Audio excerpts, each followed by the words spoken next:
Hey, what's up you guys? This is Junior Trader, and in this video we are taking a look at S&P 500 and Nasdaq 100. So let's take a look at how this week wrapped up for us and going in next coming week, because we do have earnings seasons across many big companies. So get ready for things to get more volatile, because as you know, there's so much uncertainty in the market with tariffs and all. We can see a lot of things to switch around. Now no one knows what's going to happen through the earnings. All right, things can be great, stock may fall. Things can be bad, stock may go up. But anyways, what helps us is the technicals, because it tells us everything what we have to do and how we have to prepare. And in this video I want to focus on S&P 500 and Nasdaq 100. As I said, we'll talk about how this week closed. Has this week closed as very weak for us, or do we have a chance of continuing higher going in next week? So we'll take a look at for next week as to what we have to identify. So with that, please hit the like, subscribe, and also please note, none of this is any financial advice, only for education purposes, just sharing my opinion. Please do your own thing. Now, as I said, for other tech stocks, we have earnings season coming in. I'll be talking about many of those tech stocks, specifically what the chart is telling us how things may turn out, possibly with the members. Please check out the details in the description of this video if you are interested in any of that, okay? Also, my tools, if you need access to those, you can find the link to those in the description of this video. S&P 500, I'm on the daily interval.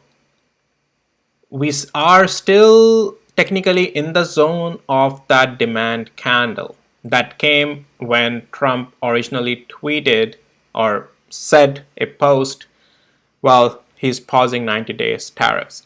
Now thereafter we did find another higher low, but what I want to see eventually is a follow through right away. What we are seeing is that things are a little bit coming back down again, and we'll talk about if this is weak enough that this is bearish again in the near term as well, or are we still fine? Now, as I said, I want to see a follow through, because the area acts only the first time. The second time it can act still, because it depends on how strong the demand candle is, but there is a little bit of a lingering weakness, okay? Because if it hasn't acted with a follow through the first time, which it did actually the first time, but it didn't act on a follow through, the second time the strength is a little bit weaker, all right? Because the price action is shifting, and sentiments is shifting, and the time decay has happened, right?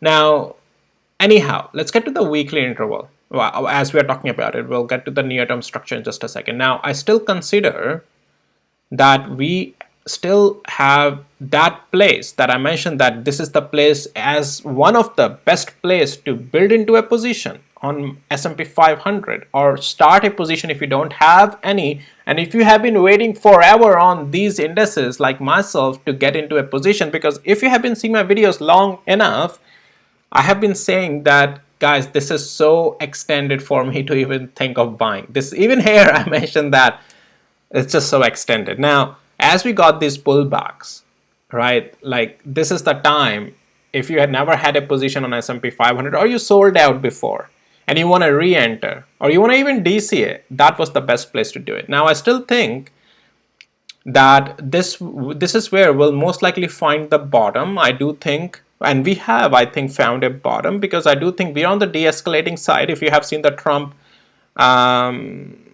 live session yesterday, he did talk about that he don't want to raise more tariffs. He don't want China to raise more tariffs, because he says that there is a point where buyers will just not buy. So he is a little bit showing signs of that he want to do a deal as well. He is trying to find a middle ground now. I think their ego is a little bit disappearing, or at least taking a back seat right now.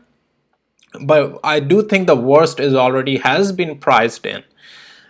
And however, let's say if we lose 480 to 475 area, well, that's where things will, it's just not going to be a normal debacle. It's going to be a very bad debacle.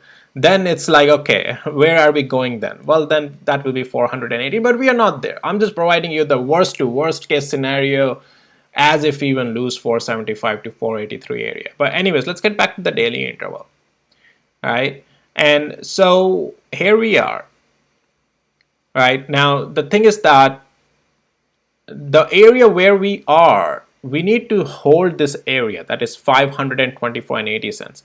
Going in this coming week, as if we can stay above it, we should be fine. I'm not saying that we are bullish right away. Right now we do have, let's get to the hourly interval. Okay, so on hourly interval with S&P 500, as you can see that we are a little bit in the near-term weakness already, and that's why I'm saying that it's very important that we hold above 524 area. If we lose that, definitely we'll open up the doors to 518. Now, where will things turn around bullish? And this is where what you have to watch for going in this coming week, and that is this level of 533 almost. As if we can get above 533 at this point on S&P 500 without breaking further below 524 and 75 cents, that's where we will take out a lot of technical resistance. Things will be back again fine, and we will be again back in the bullish territory full on, at least intraday, multi-day. And then from there to full on gain more strength. Now these are the levels of strength. Okay, so let's get back to the daily interval.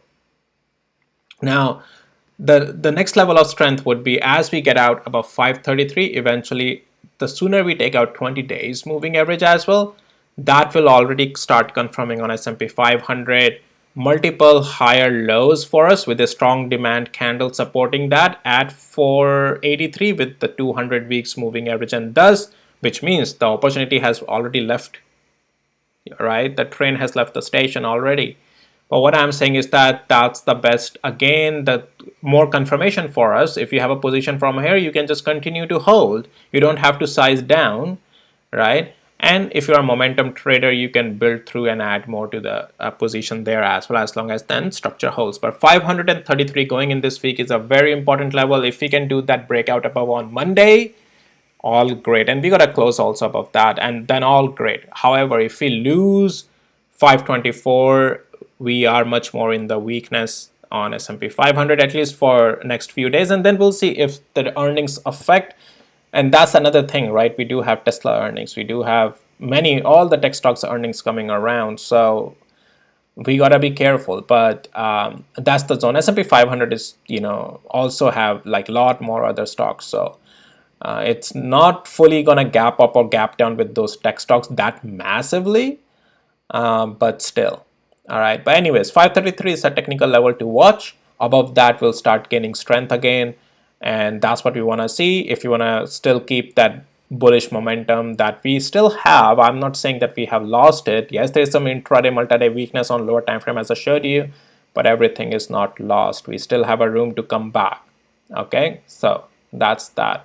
And we are already formed that beautiful structure, right, from the last 2 weeks almost at 483 on S&P 500. All right, this is Nasdaq 100, very similar to S&P 500.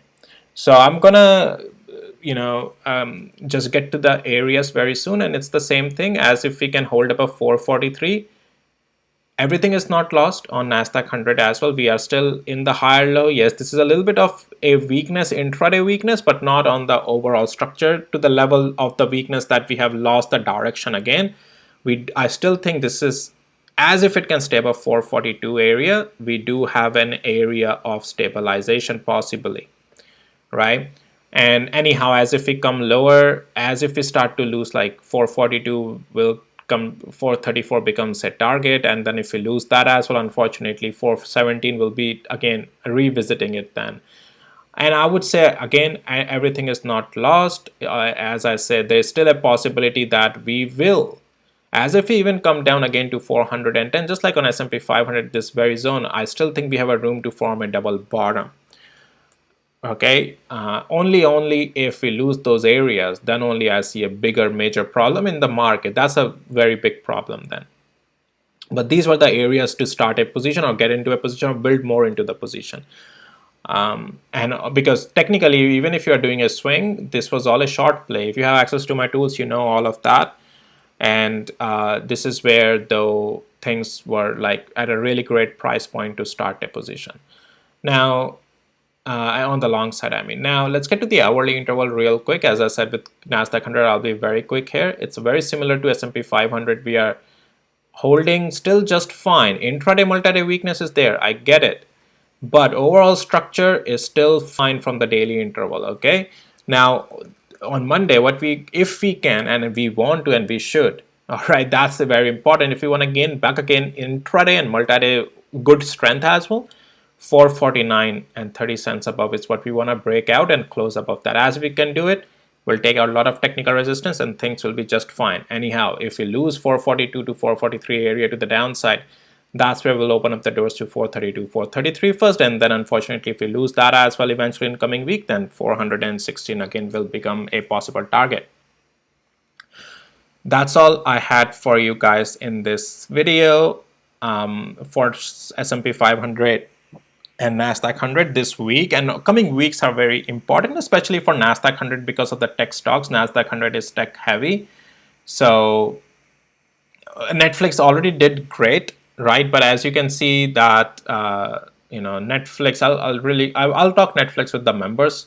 But as you can see, Netflix didn't much move Nasdaq 100 in the post market. But if I show you Netflix itself, and that's what I'm saying, these indices, yes, they will be affected, but not that as if just like how these stocks are going massively up, that's how they would also go, right? There's a percent weightage of these stocks individually, right? So Netflix, I'll talk with the members, as I said, part of that as well. But yeah, Nasdaq 100, those are the levels to watch, guys, on these two indices going in this week. And that's all I had for you guys in this video. For more coverage on a lot of other stocks like weekly picks and everything that I do, check out the details in the description of this video, members only. And just make sure you go to the description, okay? That's where the links are. And then also, if you need access to the tools, details are in the description of this video. All right, take care, guys. Bye.